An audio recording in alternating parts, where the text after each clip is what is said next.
Good evening, everyone. I am Usman K, Assistant Professor, BITM Ballari.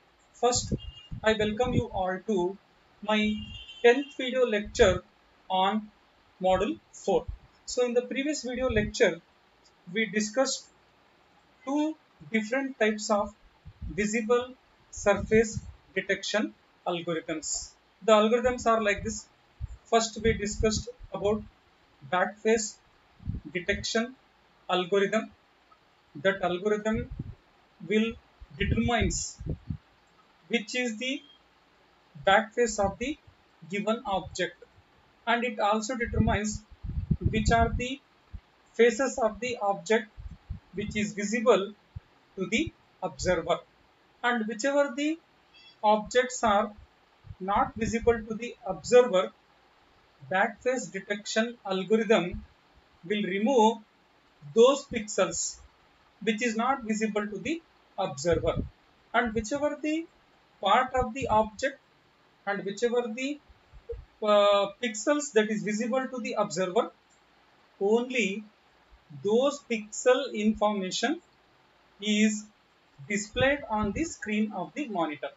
So this is about backface detection algorithm. Second type of algorithm we also discussed.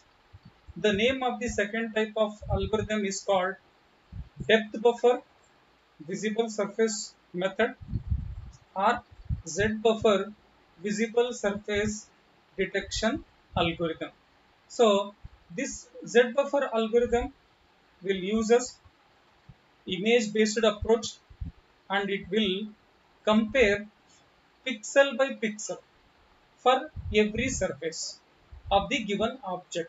So after comparison, each pixel among the same object or each pixel among the different object, Z-buffer algorithm also performs the same task, whatever the task our backface detection algorithm works or performs. So in case of the Z-buffer algorithm, we discussed what are the components we are using. So in case of Z-buffer algorithm, we observed that Z-buffer algorithm will use us two types of buffers. First type of buffer is called frame buffer. It stores given object information, that is nothing but color information. Second type of buffer is called depth buffer. Depth buffer will store the distance between projection plane to those particular surfaces or those particular objects. And we also discussed the distance between projection plane to any given surfaces has to be ranged from 0.0 to 1.0. So this is about the algorithm. So today I would like to explain one problem on Z buffer algorithm, so that you will get the clear picture about the working principle of Z buffer algorithm. So as you can see that what are the steps are there, just I am summarizing or I am revising the previous video lecture concept.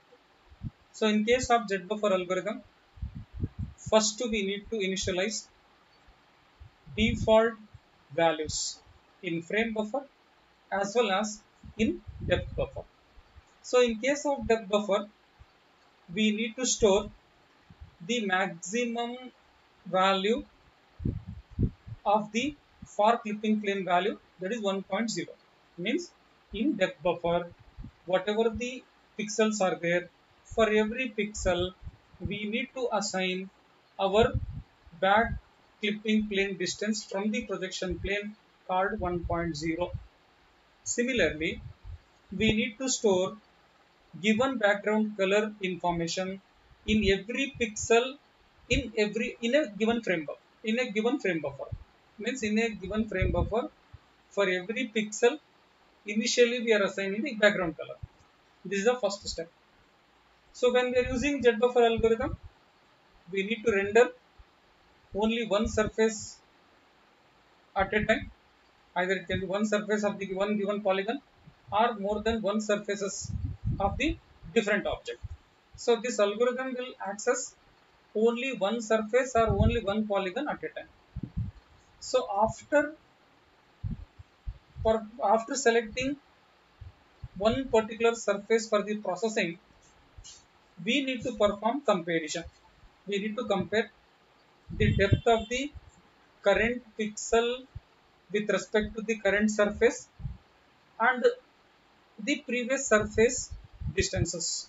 After comparing, we need to update the content of the depth buffer as well as content of the frame buffer whenever the condition is satisfied.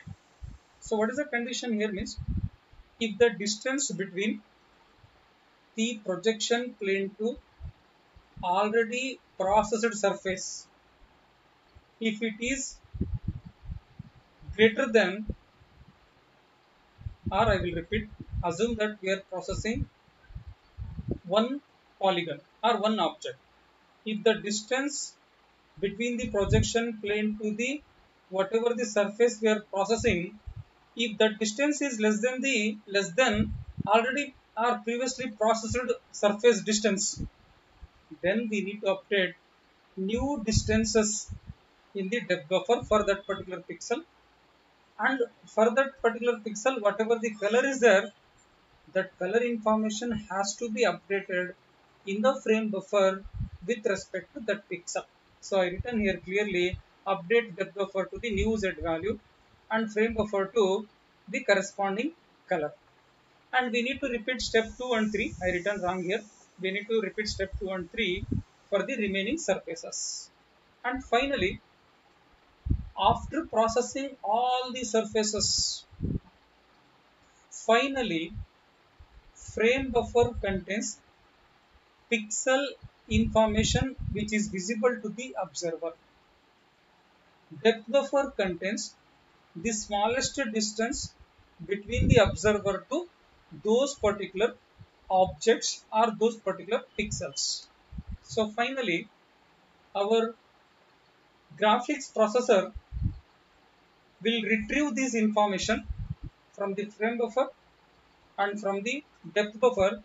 Finally, it will paint the color to each pixels on the screen of the monitor which is visible to the observer.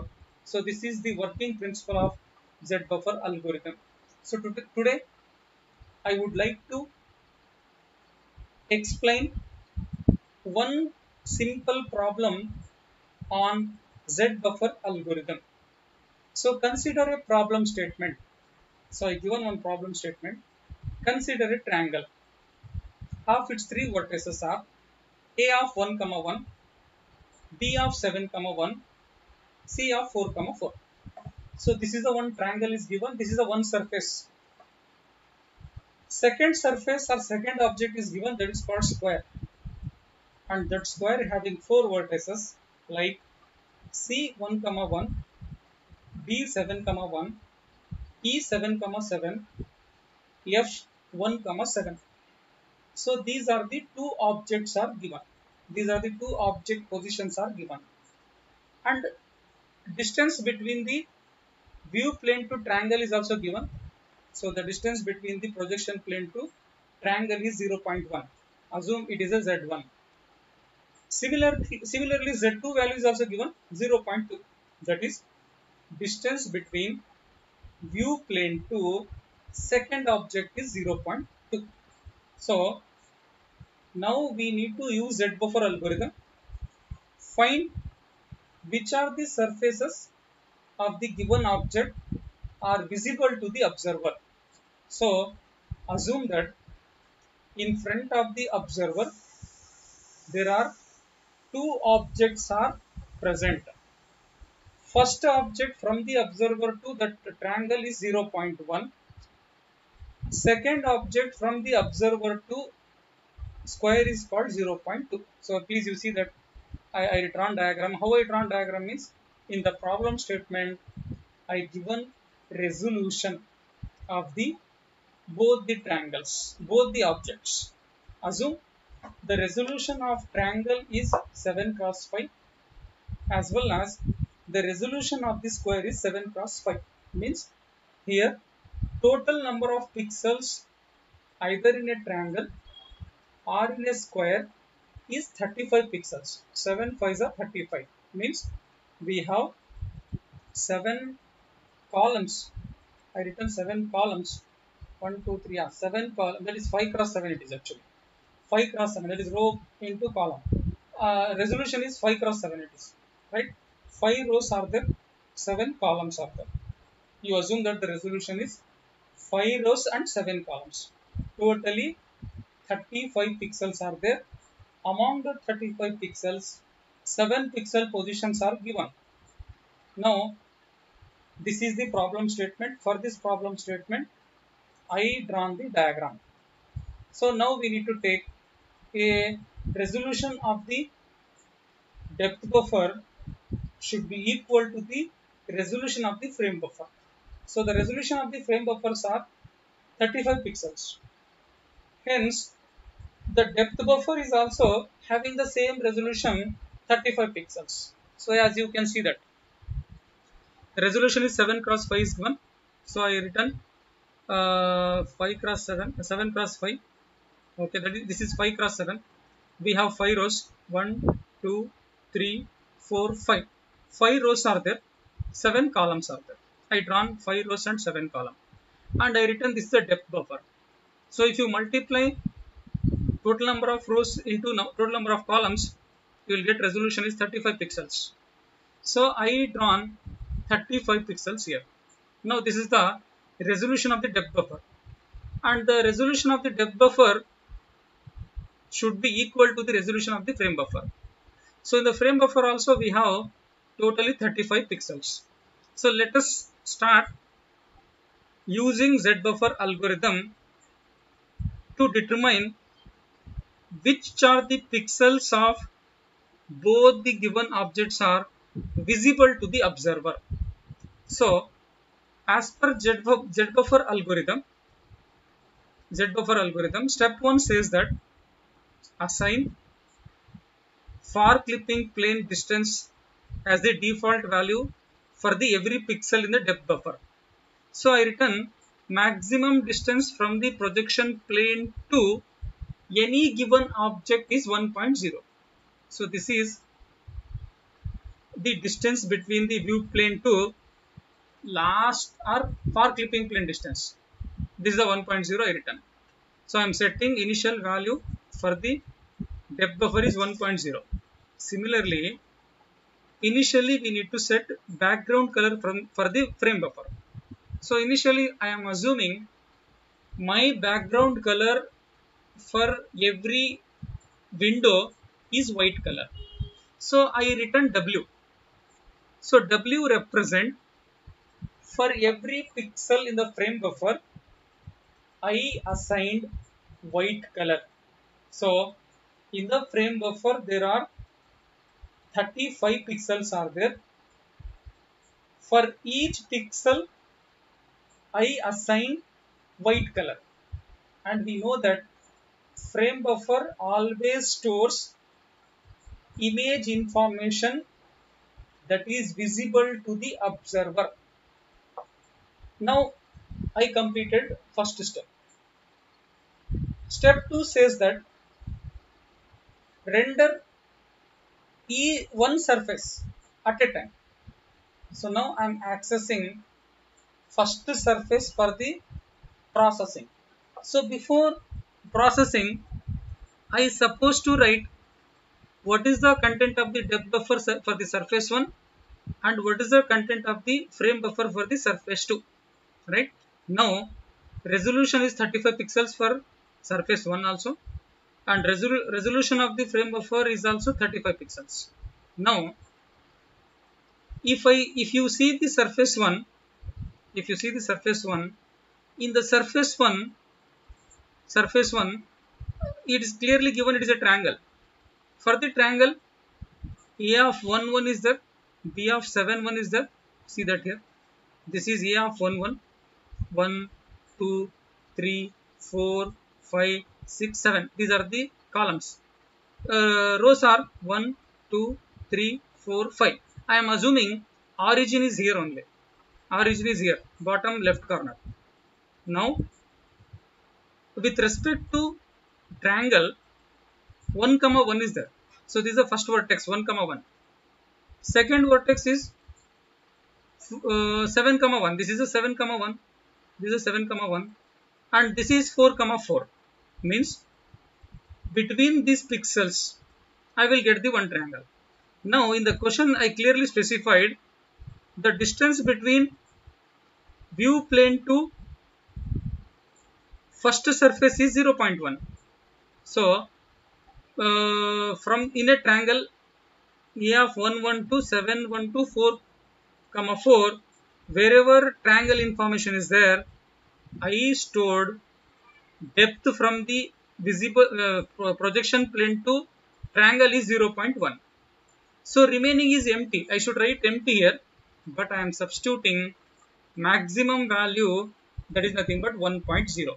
So this is the content of the depth buffer for the surface 1. Similarly, this is the content of the frame buffer for the surface 1. So surface 1, wherever 0.1 I written in the depth buffer, for that corresponding pixel in the frame buffer, I need to store corresponding color. So the color of the triangle is red color. So wherever 0.1 is there in the depth buffer, I written red color for those pixels in the frame buffer. Remaining is empty. There is no any information with respect to surface 1 for the frame buffer. But to avoid the confusion, I substituted the default color is W here. Default color is W. Means wherever I written W for the frame buffer S1, that is nothing but W. It means that is the background color. There is no triangle information. There is no any triangle information. So this is about.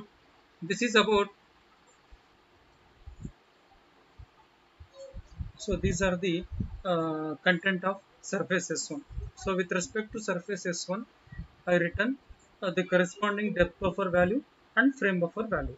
So let us process surface 1. So when we want to process surface 1, then we need to store the content of depth buffer as well as frame buffer with respect to surface 1.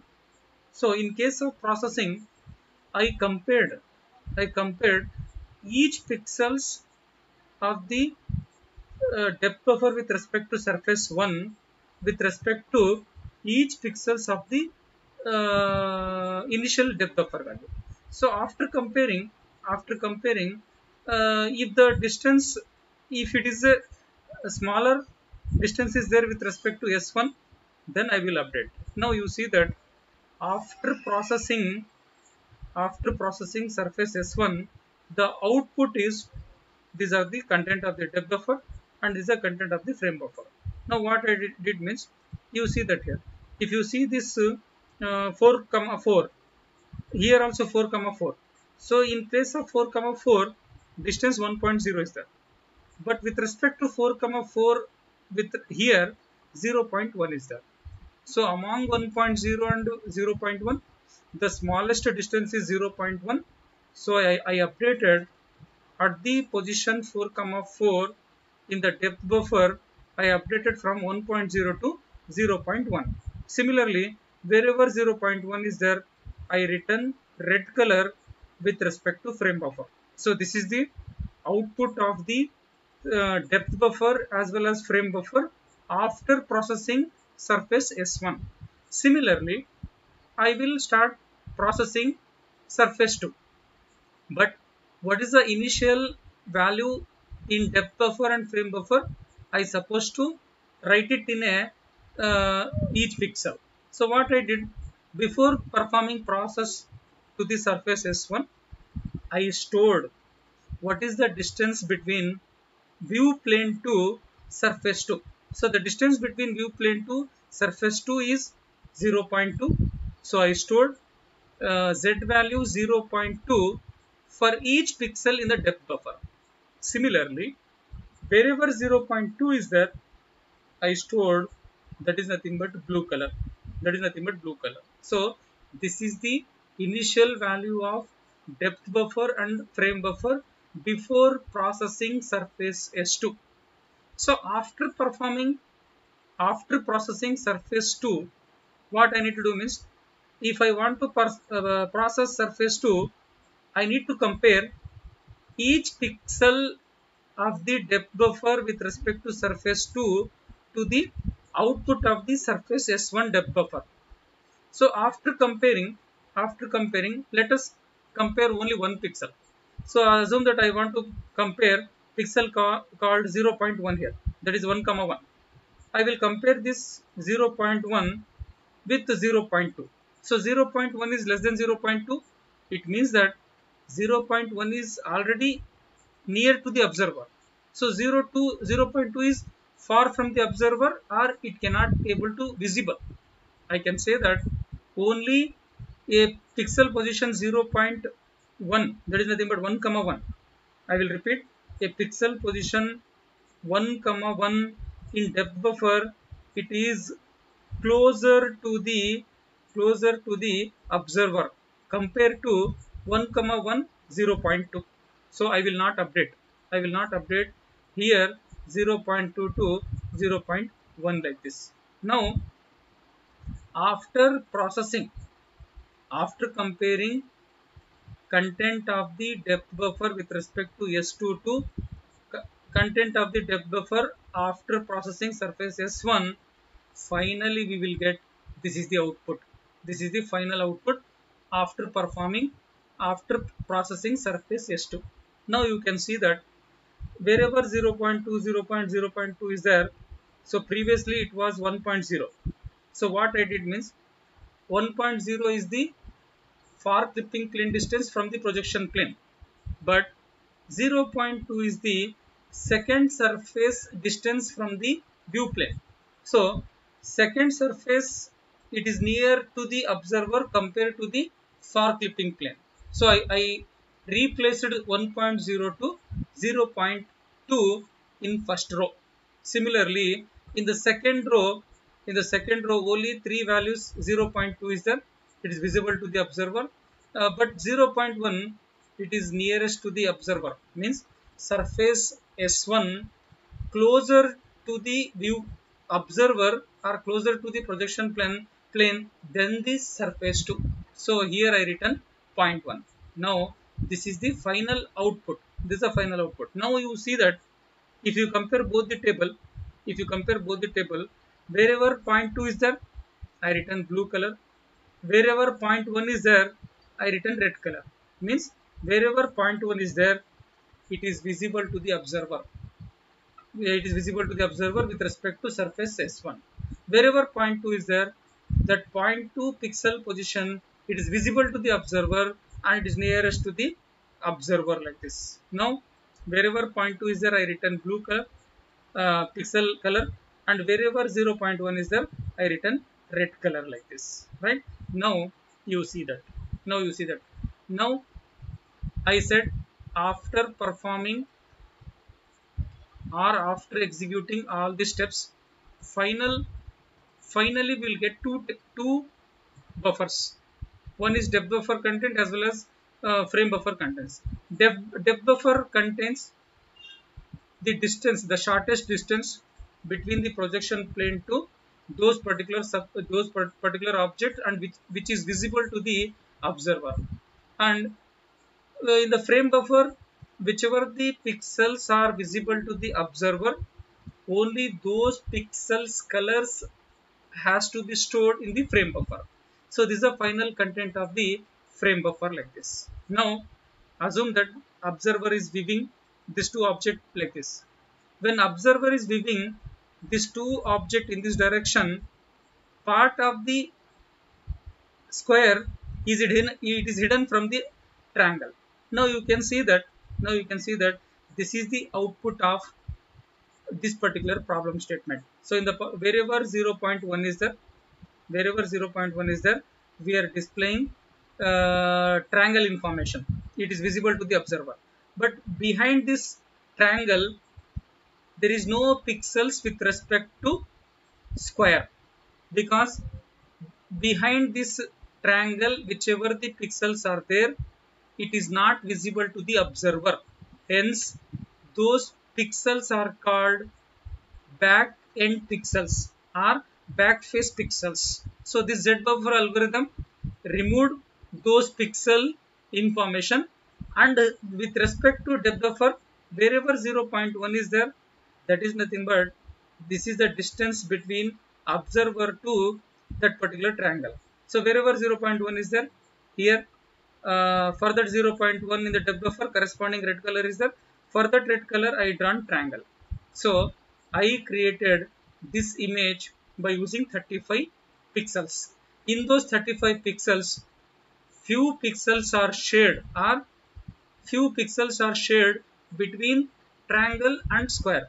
So here we can able to view only the triangle here. Behind this triangle, whatever the pixels are there, we cannot able to view those pixels. So this Z buffer algorithm has completely removed those pixels. So this is the solution of the particular problem like this. Now I would like to explain next topic, that is called OpenGL visibility, OpenGL visibility detection function. Now till now we learned what is visible surface detection algorithms, how many approaches are there, and how many algorithms are there, and what is the objective of this visible surface detection algorithm. Now we need to learn how we can implement these algorithms in our OpenGL programs. Now, when you want to remove hidden surfaces of the given objects in OpenGL program, or whenever you are displaying any three-dimensional image on the screen of the monitor, if you want to remove hidden surfaces and if you want to display only visible surfaces of the given object on the screen of the monitor, then OpenGL support various types of functions.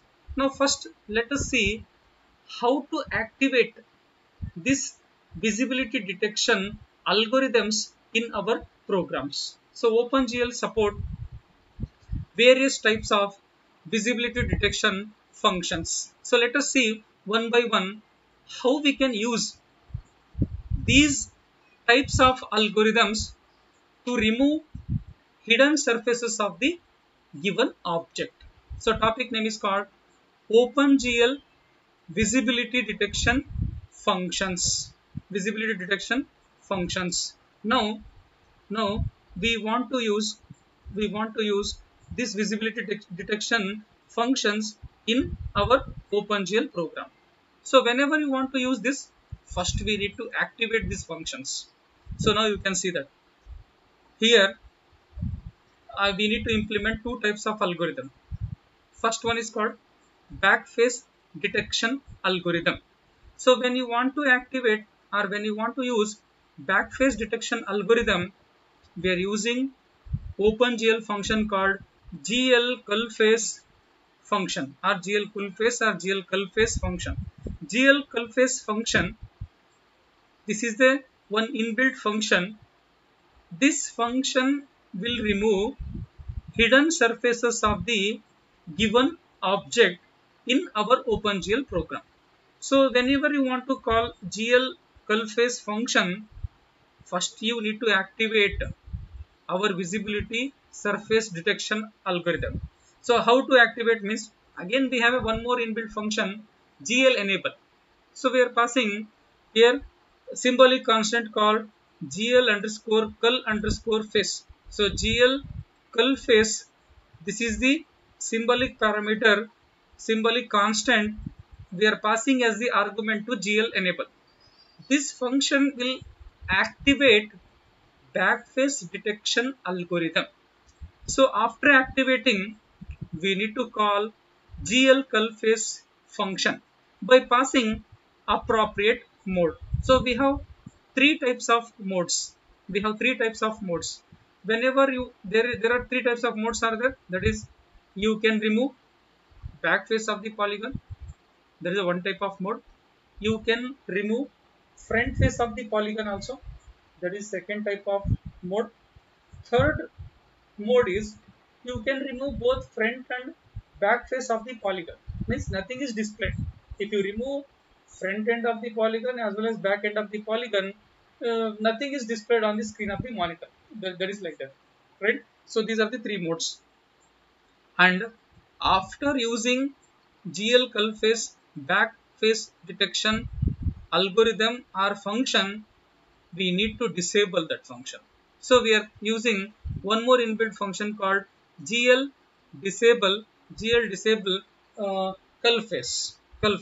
GL underscore cull face. This is the symbolic constant we are passing. So this is nothing but how we can use backface detection algorithm in our OpenGL program. Now you can see here GL underscore back.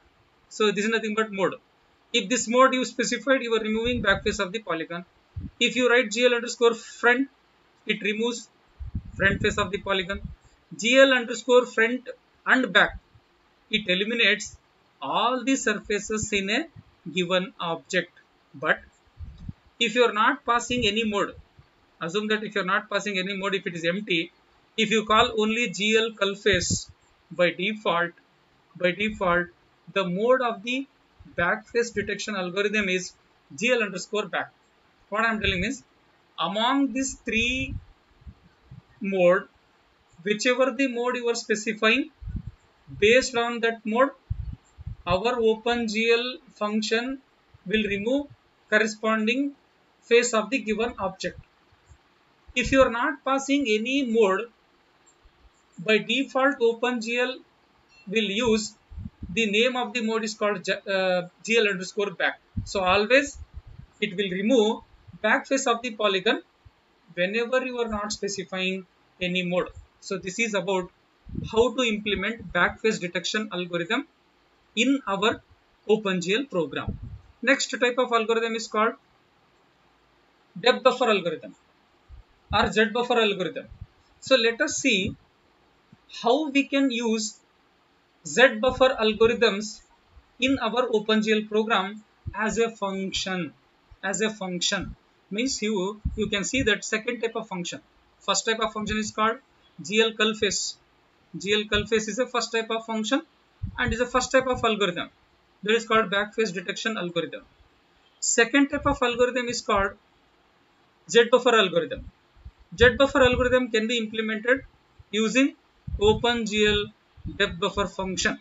Now, when you are using Z buffer algorithm, we already know that we need to create two types of buffers.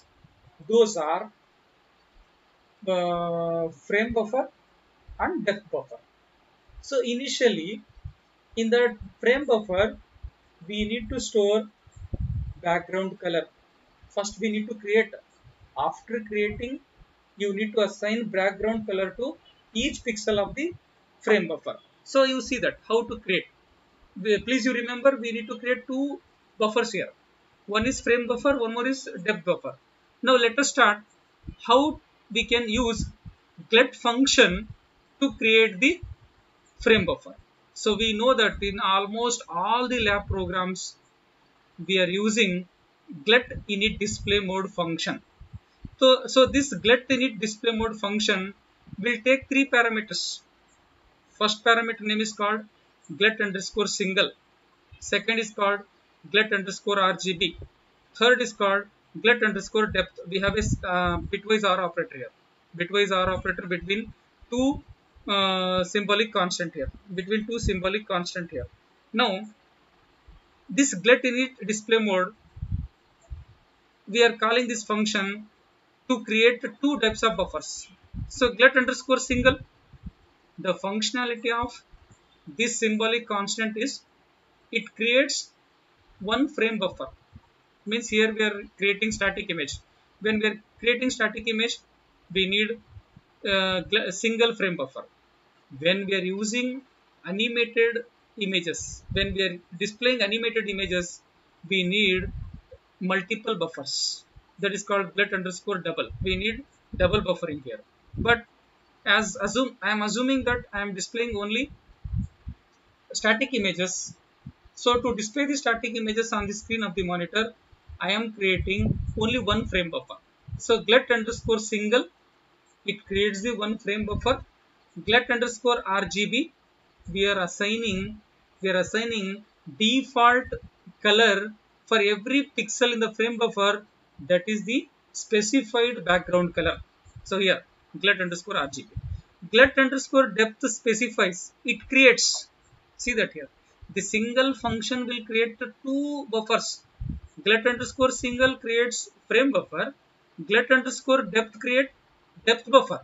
So as soon as it will create depth buffer, we need to assign maximum depth value for each pixel in the depth buffer. As we have seen in the previous problem, we stored 1.0. Step 1, whatever I am explaining here, this is step 1 as per the Z buffer algorithm. First create two buffers, store initial value to every pixel in the depth buffer as well as in the frame buffer. Now, after creating depth buffer and frame buffer, either you can tell frame buffer or you can tell refresh buffer or you can tell color buffer, all three names are same. So all three names are related to first argument glut underscore RGB, sorry, glut underscore single, this is frame buffer. Glut underscore depth, this is depth buffer, right? Now whenever you call this function in your OpenGL program, immediately we need to call GL clear. So when you call GL clear, we are passing two arguments here. See that here. Please you see that clearly I written everything. Only you need to read. That's it. GL clear. After calling GL, that is called glut init display mode. Immediately you need to call GL clear. So in the GL clear, again we are passing two symbolic constant. GL underscore color underscore buffer underscore bit. The meaning is here, whatever the frame buffer just now you created in glut init display mode, assign background color to each pixels of the frame buffer. How to assign means we are using GL clear function. In that function we are passing one symbolic constant called GL underscore color underscore buffer underscore bit, right? Now what we did, we assigned background color for every pixel in the frame buffer. Similarly, we need to assign maximum depth value to every pixel in the depth buffer. So by assigning symbolic constant called GL underscore depth underscore buffer underscore bit. So what this symbolic constant will do means, this GL underscore depth underscore buffer underscore bit, this symbolic constant assigns maximum depth value 1.0, that is the distance between projection plane to far clipping plane. So this is the maximum distance is assigned to every pixel in the depth buffer initially. So as per Z buffer algorithm, I completed step 1. I created two buffers and I initialized background color for every pixel in the frame buffer, and maximum depth value I assigned to every pixel in the depth buffer. So this is about depth buffer. Now see that, now I did not call the Z buffer algorithm. Now if you want to call Z buffer algorithm, then you need to use GL enable function. So GL enable function, what it does means, it activate OpenGL depth buffer visibility detection routine. So this GL enable, and we are passing GL underscore depth underscore test. This function will call or activate the Z buffer routine. Then that Z buffer routine will remove back face of the given object, and whichever the object that is visible to the observer, only those objects information our processor will fetch from the frame buffer as well as depth buffer, and our Z buffer algorithm will start painting color to every pixel on the screen of the monitor, and those pixels are visible to the observer. Please you remember here, please you make a note, whatever the pixel information be displayed on the screen, those pixels are visible to the observer, and whichever the pixels are not visible to the observer, this algorithm will remove those pixels because it is not visible. So why unnecessary we need to waste our CPU time? So to save the CPU time, to save the processor time, whichever the pixels are not visible to the observer, those pixels are completely removed. So this is how to enable and how to disable. Means when you enable, definitely we need to disable also. So to disable, we are using function gl disable functions. So similarly, we are using some other functions also like gl clear depth.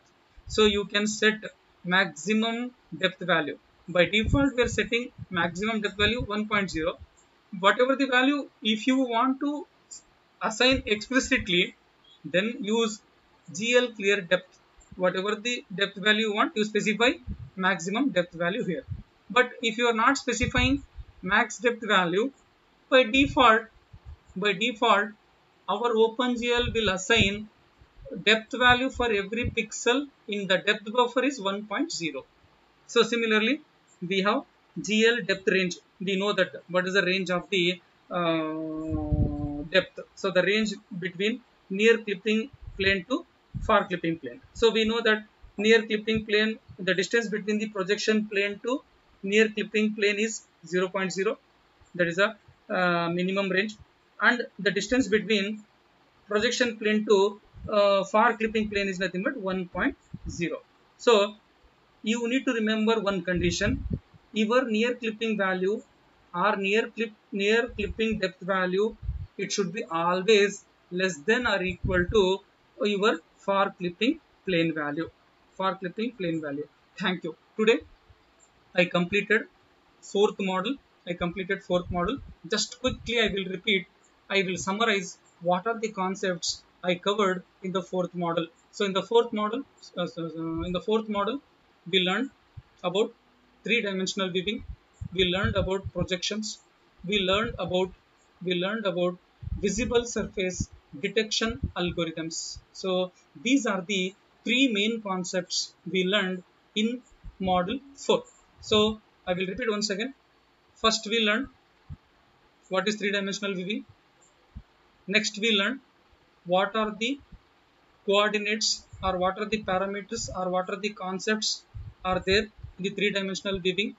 And in the three-dimensional viewing or in the fourth model, we implemented synthetic camera. Please you make a note here. We implemented synthetic camera. The aim of the synthetic camera is to create synthetic camera and display that synthetic camera on the screen of the monitor. So your synthetic camera should give the same feeling like we created real image by using real camera. So this is our main objective of this model, or this is our main objective of the computer graphics. The main aim of the computer graphics is create the synthetic image that looks like it is a real image by using synthetic camera. So to create the image, to create the synthetic image, we learned three-dimensional viewing concept. We learned projections, types of projections. We learned what is visible surface detection algorithm, and with respect to visible surface detection algorithm, we learned how visible surface detection algorithms are classified into two approaches. And next we learned two types of visible surface detection algorithm. Next we learned how we can implement these two types of visible surface detection algorithm in our OpenGL program. So this is the end of fourth model. So in the next video lecture, I would like to start fifth model. Thank you.